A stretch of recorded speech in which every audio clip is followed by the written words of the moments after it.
What's up, YouTube? Back today. It's been quite some time since I've made a video concerning the Abarth platform, and well, I have something a little different today.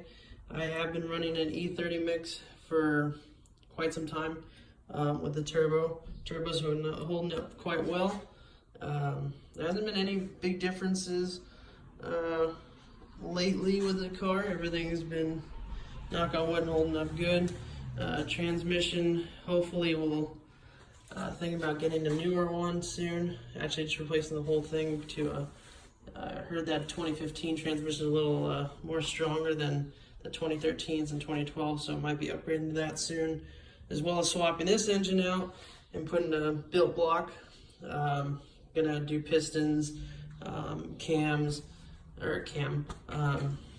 and so that's hopefully what's next on the project list for this car, to just be a little bit more on the safer side, because right now I'm on stock internals, and it's a little scary. You put kind of playing against the clock on how long it's going to last. But today I have something from ATP turbos, and these are E85 injectors.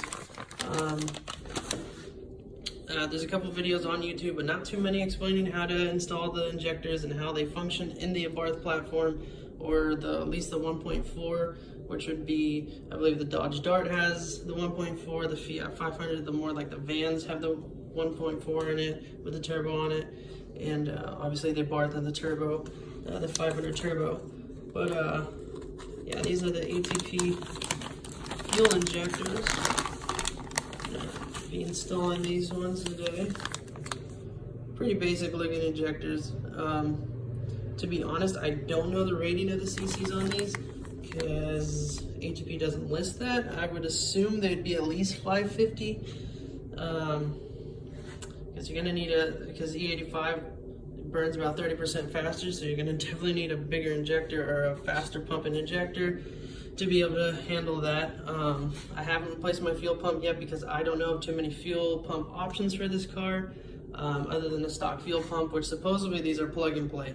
Now, I'm running off of a Eurocompulsion tune. Once these are tuned, that's what I'll be focusing on as far as fixing that up. So I will be checking to make sure things don't run lean or anything weird like that. But as of now, it's plug and play until today or later today. I'll send a tune file or log it and then send it to them and see to get it exactly tuned in, and update with the tuning.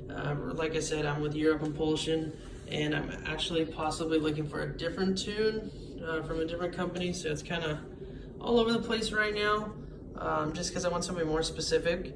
I'm not saying Eurocompulsion's bad. I love Eurocompulsion, great customer service, no problems with them. But we're gonna go ahead and get installing on this. So basically, the first thing you're gonna do is you're gonna install this bracket.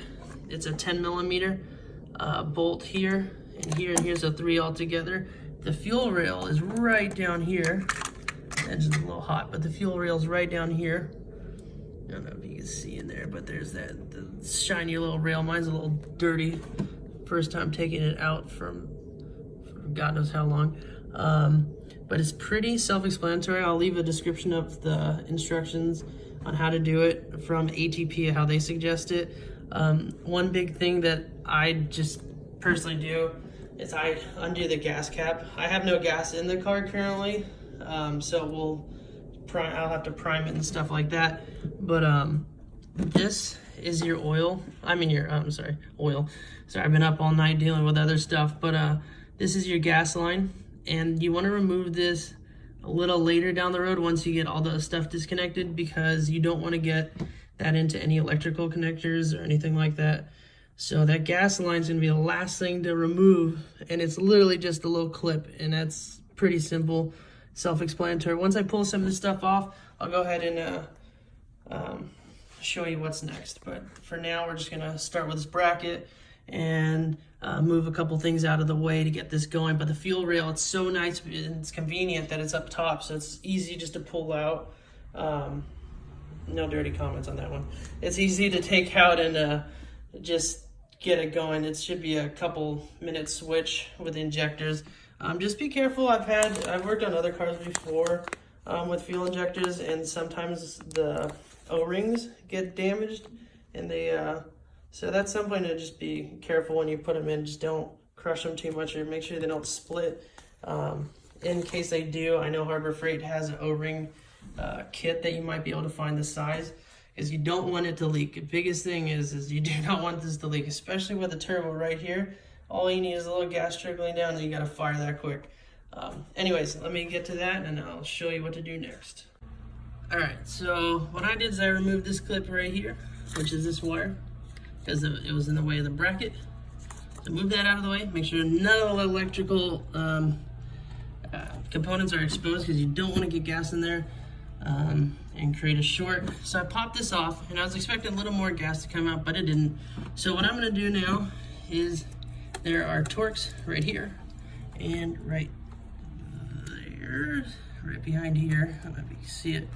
Right behind here, and they are a T27. So we're going to go ahead and unscrew those, get this off, and then these electrical connectors right here that go to the actual injector are giving me a little bit of a problem. I want to be on the safe side and not try to break them off, because that would be a complete pain in the butt. So I'm gonna try to lift up this rail up and then get these connectors, because it's very tight down here to try to get your fingers in there. So I'm gonna go ahead and take those two Torx off, and then I will come back to this video in a second, as I am the only one filming this, and I don't have multiple hands other than two. I wish I had four, but God gave me two. All right, guys, so I pulled that out. Those are the slots in which the injectors go in on the top of the engine there.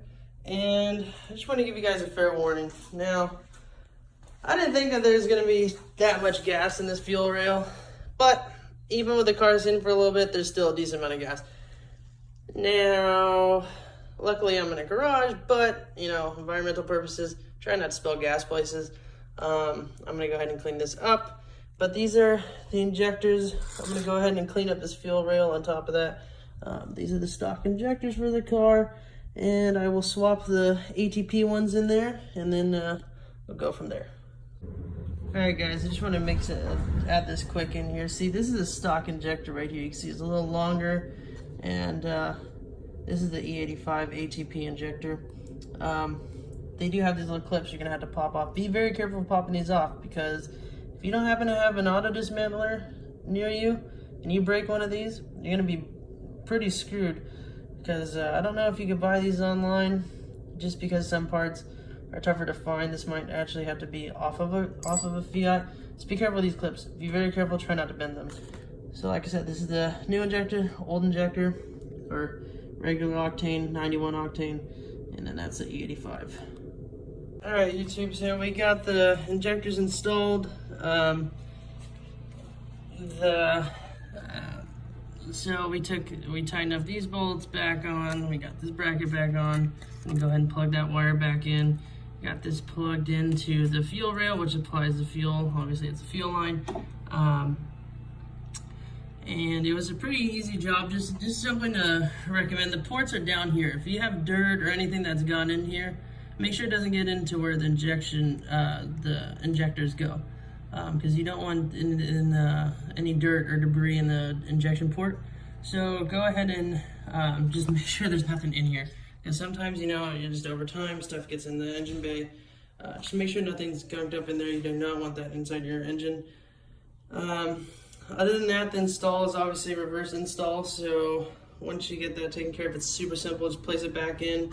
The fuel rail literally lines up with the bolts.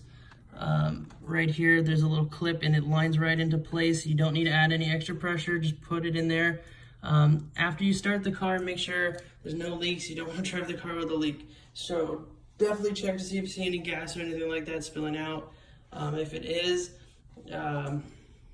check your seals and make sure that nothing's loose, or any of the O-rings, because sometimes these O-rings wear down. These ones aren't super bad. I'm trying to focus here, but you know, sometimes they wear down, and I mean, they should be completely fine since they're brand new. Well, these ones aren't, but the E80, the ATP injectors are brand new, so you shouldn't have a problem with that. But yeah, that's an install. I will be doing a video on a couple pulls once it's tuned. and idle and stuff like that, see if there's any difference or anything. But I don't think there's going to be too much of a difference.